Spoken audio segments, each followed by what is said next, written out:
안녕하세요. 아이언페이스입니다. 오늘은 현재 파이의 KYC가 어떻게 진행되고 있는지 잠시 내용에 대해서 파악해보고 몇 가지 주의해야 될 부분에 대해서 알아보도록 하겠습니다. 그리고 오늘의 메인 이슈는 파이 합의 가격을 어떻게 바라볼 것인가 하는 주제로 현재 파이오니어 여러분들이 노력하고 있는 파이 합의 가격 몇 가지 사례와 함께 파이의 컨센서스 프라이스 관련해서 어떤 식으로 도출하게 되는지, 그리고 많은 분들이 생각하고 계신 합의 가격에 대한 일반적인 오해를 짚어보고 이에 관련하여서 저의 생각을 공유하는 시간을 갖도록 하겠습니다. 가장 민감한 가격 이야기지만 사실 아직 KYC가 진행 중인 상황이어서 조금 가벼운 마음으로 들어주셔도 좋을 듯 합니다. 먼저 현재 KYC 상황을 잠시 살펴보고 저의 생각을 말씀드리겠습니다. 약 2주 전에 니콜라스 박사는 파이 KYC 속도에 대해서 많은 파이오니어 여러분들이 불만을 갖고 있고 이에 대해서 다음과 같이 공지를 하였습니다. 파이가 자체 개발한 KYC 솔루션은 확장성이라고 하는 것에 집중된 시스템이라는 점입니다. 즉 100명의 밸리데이터, 인간 검증인의 도움을 받아서 약 1000명이 KYC를 완료하였을 경우에 다음엔 검증자가 10% 늘어난다는 가정하에 200명에 도달하게 될 것이고,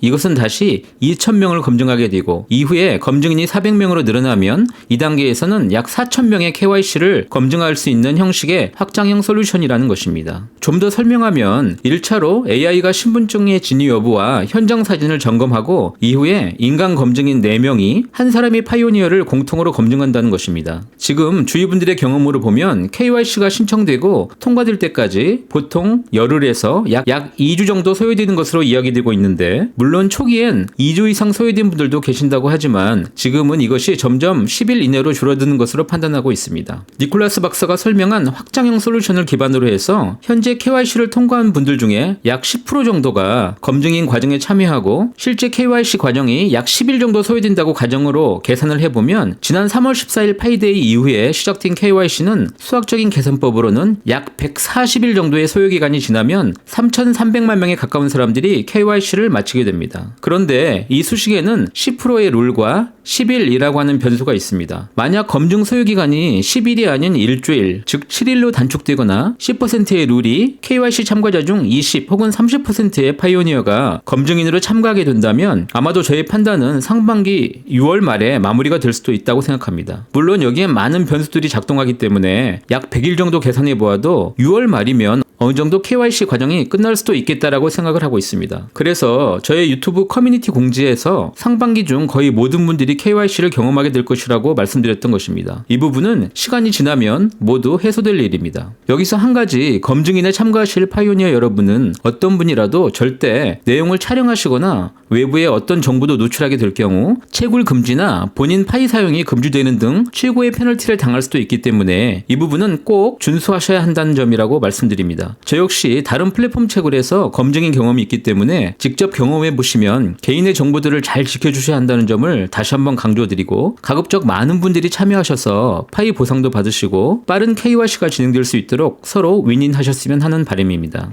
그럼 지금부터는 최근 파이 컨센서스 사례들을 살펴보도록 하겠습니다. 이번 화면은 베트남 지역에서 1파이 기준 300불의 가치로 협의해서 주택 건설 계약을 마쳤다라고 하는 트윗입니다. 전체 공정의 70% 정도를 파이로 거래하는 내용인데 과연 실제 어떤 결과를 가져올지, 그리고 파이 앱의 오픈 메인넷 진행 이후에 이 지역 실거래 가격 형성에 어떤 영향을 줄지 매우 궁금해집니다.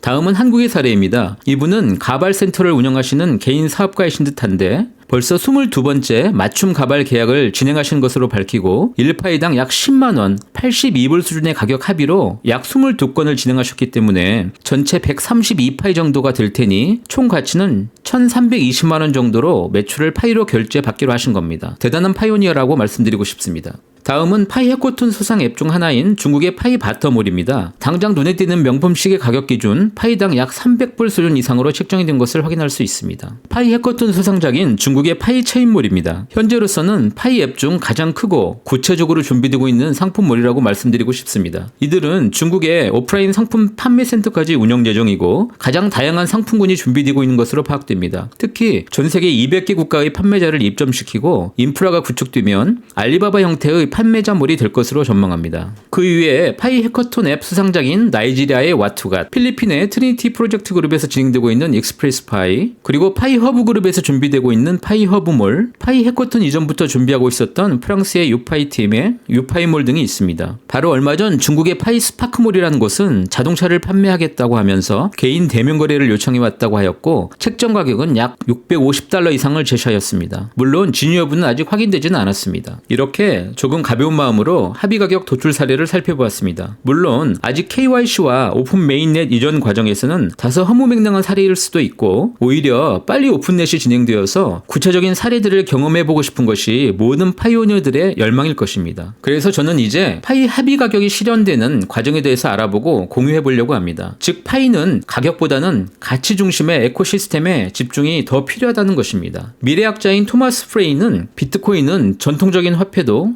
회사도 혹은 제품도 아니다 라고 말하면서 이것은 오히려 신뢰를 기반으로 하는 플랫폼일 뿐이다 라고 지적하면서 가까운 미래에 인류가 현재 사용하는 화폐 기반의 많은 부분이 힘을 잃고 암호화폐에게 내어줄 것이라고 말합니다. 즉 현재의 돈은 사라지고 그 자리를 암호화폐가 어느 정도 메꾸게 될 것이라는 점입니다. 인류가 지난 오랜 세월 동안 가치를 교환하는 방식을 살펴보면 처음엔 각자의 소유물을 물물 교환을 통해서 그리고 다시 그 가치를 추상화한 대상 즉 껍질이나 구슬과 같은 특정 물건으로 약속으로 바꾸고 이후에 금과 은과 같은 금속화폐로 이동하였습니다. 지금 현재의 종이화폐로 이동이 이루어진 것도 사실 그렇게 오래된 것은 아닙니다. 그리고 그것을 보조하기 위해서 신용카드 같은 플라스틱 화폐로 이동도 현재 진행되고 있습니다. 이제 인류는 비트코인과 암호화폐가 생성되면서 네트워크 화폐를 드디어 도입하는 시대가 도래하였고 그 대중적인 변화를 이끌어갈 6차 화폐혁명은 파이코인이 가장 리딩할 확률이 높아 보인다고 말씀드립니다. 그럼 이렇게 돈의 역할을 메꾸게 되는 암호화폐가 되려면 어떤 과정이 필요할까요? 첫 번째, 신뢰를 실현시킬 수 있는 사용자와 사용차가 존재해야 합니다. 지금 파이가 진행하는 파이 채굴자 관리와 파이 앱을 통해서 에코시스템을 만들어가는 과정이 그것입니다. 두 번째, 이러한 앱과 자체 생태계라는 수단을 통해서 쌓인 교환 경험이 빠른 속도로 사람들의 돈의 개념과 경계를 바꾸게 됩니다. 마지막으로 이러한 속도를 가중시킬 수 있는 인터넷 P2P 기반은 글로벌 교환 수단, 글로벌 통화가 되기 위한 네트워크를 통해서 빠르게 진화할 것입니다. 파이는 전 세계 3,300만 명의 채굴자 그룹이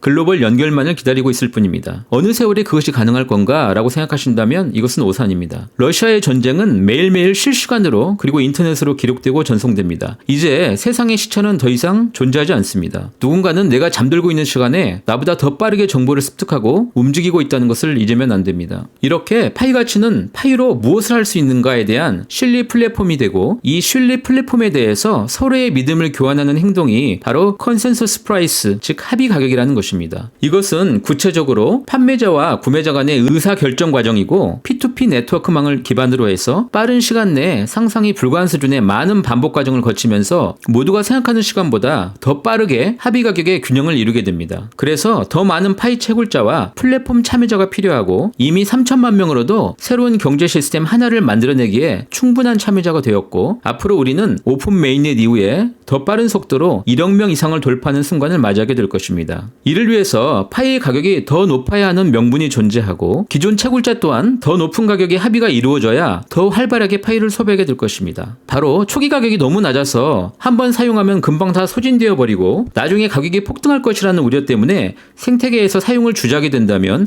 파이의 에코는 절대 발전할 수 없습니다. 그래서 니콜라스 박사가 파이의 초기 가격이 결코 낮지 않을 것이고 장기간 보유해야 한다고 이야기하면서 아예 락업 기능을 부여하고 충분히 채굴자들이 장기간 보유가 가능하도록 시스템 기반을 제공하게 된 것입니다. 지금까지 제가 제시한 여러 가지 이슈들을 잘 정리해 놓은 자료를 하나 소개해 드리겠습니다. 바로 익스프레스 파이몰과 파이톡 앱을 준비하면서 활발하게 동남아 파이 시장을 개척하고 있는 필리핀의 트리니티 그룹이 제시한 자료입니다. 이 그림을 보시면 파이의 목표 가격은 파이 가치에 대한 파이오니어들의 열망이 네트워크의 성장 과정에서 작동되고 그 결과로 시장에서 나타나는 구체적인 교환 가치, 즉 가격의 사례들을 통해서 이를 뒷받칠 만한 다양한 자원 툴이 생태계 내에서 작동되고 개발되어서 결국 목표 가격에 이루게 된다고 하는 내용입니다. 제가 말씀드리려는 의도는 파이가 314불입니다 라가 아니라 파이는 결국 네트워크 내에서 공통적으로 공유하는 가치만큼 성장하게 된다는 것으로 말씀을 드리는 것입니다. 가격에 대해서는 모두 여러분들이 열망 예상대로 각자 목표가를 꼭 가지시길 바랍니다.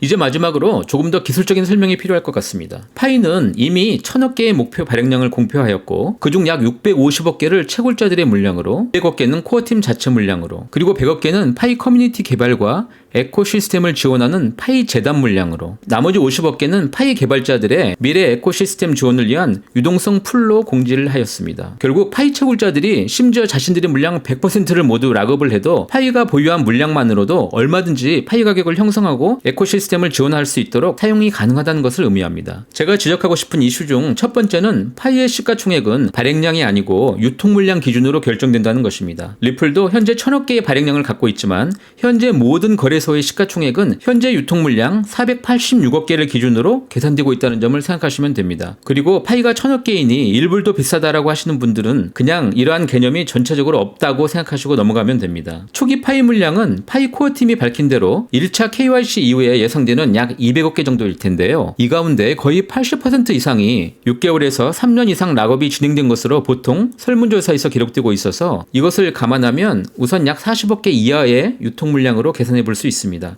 그래서 제가 저의 첫 번째 영상 파이가 100불에 도달하는 이유라는 프리젠테이션에서 파이의 초기 가격은 리플을 기준으로 보면 7불에서 30불 수준 정도로 형성된다라고 말씀드린 것입니다. 그런데 이것은 단순히 수량 기준이며 기능이나 커뮤니티의 기능은 전혀 감안이 안 된 가격이라는 것을 말씀드립니다. 다음으로 그러면 파이가 KYC를 마치고 실제 지갑으로 이전될 물량은 1차 본인 채굴 물량부터 전달된 이후에 방패와 레퍼럴 팀의 KYC가 마무리되고 다시 2차로 지급이 될 텐데 지난번 4월 보상 공식에서 평균 개인당 1220개 정도를 소유할 것을 감안해보면 아마도 개인 채굴량이 평균 500개 이하, 그리고 레퍼럴 물량이 700개 정도 수준이라고 계산해 볼 수 있습니다. 문제는 여기서 KYC를 마친 나의 개인 채굴 물량과 레퍼럴 채굴 물량이 과연 한 번에 나의 지갑으로 모두 전송되느냐의 여부입니다. 제 판단은 파이코어 팀이 전략이 가능하다면 이 물량도 분기별 혹은 연간, 즉 매월 나누어서 지급이 가능하다고 생각합니다. 이런 극한의 경우엔 아마도 2022년 말 유통 예상 물량은 3억 개 혹은 4억 개,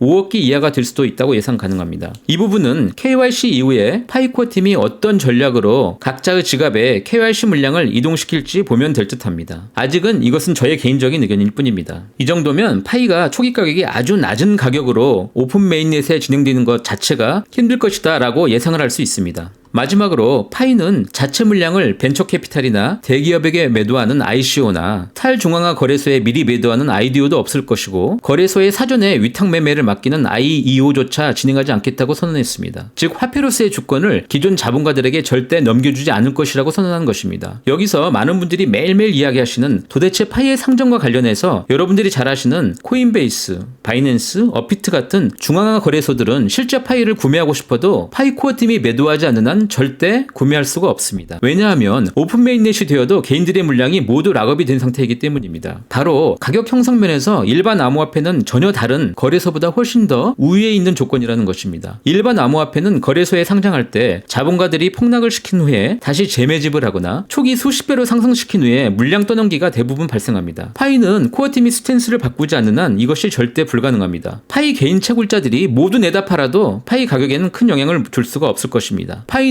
오픈 메인넷이 되면 중앙화 거래소에서 상장을 진행하지 않아도 이미 탈중앙화 거래소 내에서 주요 암호화폐들과 교환 기능이 형성되기 때문에 언제라도 매도하거나 혹은 달러로 교환이 가능하게 될 것입니다. 바로 이러한 구조 때문에 파이오니어들이 갖는 열망의 합의, 컨센서스 가격이 그래서 엄청난 의미를 갖게 될 것입니다. 파이가 진행하고 있는 KYC는 이제 조금의 시간이 더 지나면 확장성 솔루션이란 말 그대로 빠른 속도로 진행하게 될 것입니다. 더 큰 신뢰를 갖고 기다리시고 유틸리티 보상이나 혹은 노드 설치 후 더 큰 보상을 챙기시고 매월 찾아올 반감기를 대비하시고 더 많이 채굴하시기를 바라겠습니다. 오늘도 저와 이렇게 함께 해주셔서 진심으로 감사드립니다. 저는 다음에 더 좋은 내용으로 만나도록 하겠습니다. 감사합니다.